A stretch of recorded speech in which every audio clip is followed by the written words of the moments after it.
kalau kita lihat 4 generasi Al-Fatih, dari mulai Al-Fatih, Sultan Bayazid, Sultan Murad, Sultan Al-Qanuni, ini adalah 4 keturunan Turki Utsmani yang sangat luar biasa. Saya melompat sedikit kepada cicitnya yang namanya Al-Qanuni. Tadi saya sudah ceritakan bagaimana Al-Qanuni di umur 26 tahun mampu membawa 100.000 tentara untuk memerangi 200.000 tentara Hungaria dan negara sekutu. Dan kehebatan Al-Qanuni bukan cuma di situ. Kenapa dia sampai disebut dengan Al-Qanuni? Al-Qanuni artinya sang pembuat undang-undang. Karena memang Sultan Sulaiman Al-Qanuni, cicitnya Al-Fatih ini, dikenal sebagai ahli strategi, ahli membuat tata negara, undang-undang negara. Termasuk negara-negara Eropa, itu undang-undang KUHP-nya yang membuat adalah Sultan Sulaiman Al-Qanuni. Salah satu negara yang punya hutang besar kepada Al-Qanuni adalah negara Perancis. Jadi negara Perancis itu KUHP-nya yang membuat adalah Sultan Sulaiman Al-Qanuni. Ketika kemarin Sarkozy, presiden Perancis itu mengadakan acara G20 ya. Di situ hadir Presiden Erdogan, presiden Turki. Saat itu Presiden Sarkozy agak bersikap arogan. Dia merasa sebagai pemimpin sidang dan di depan Erdogan agak berbuat sombong. Oleh Erdogan diingatkan, "Sar," begitu ya kira-kira ya.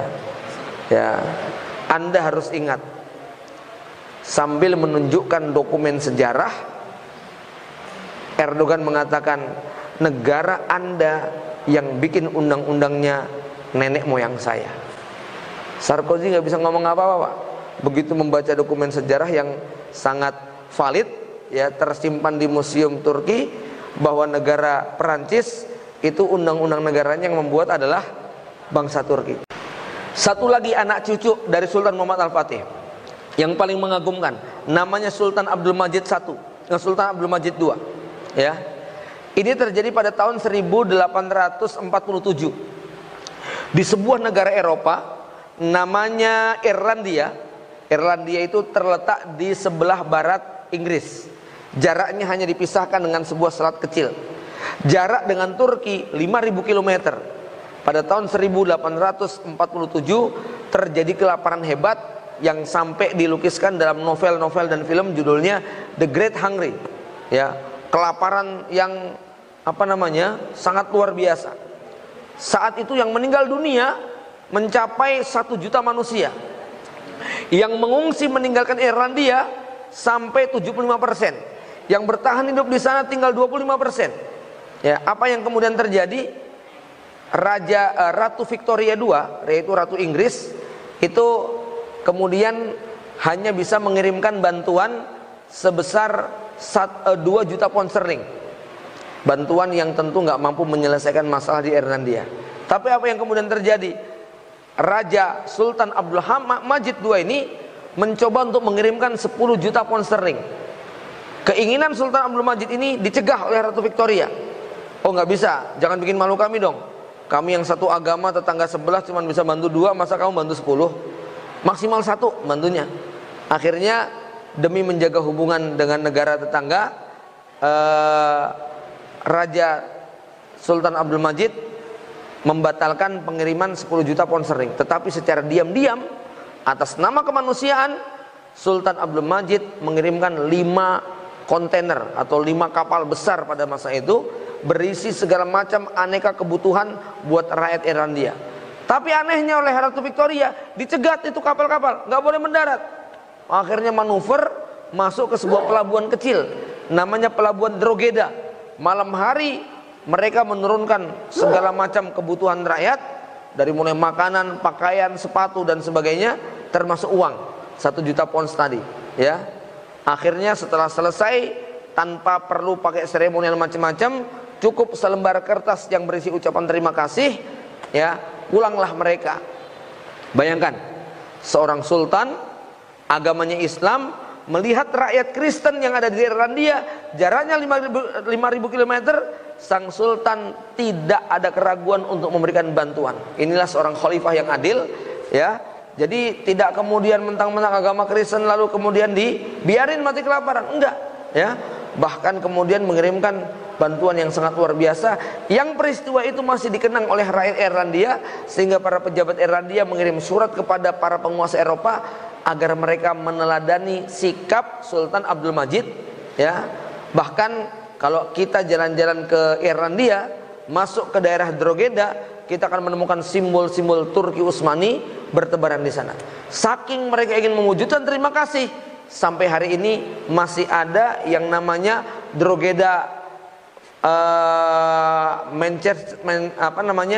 United Manchester, Drogheda United, ya, bukan Manchester United, bukan MU, ya.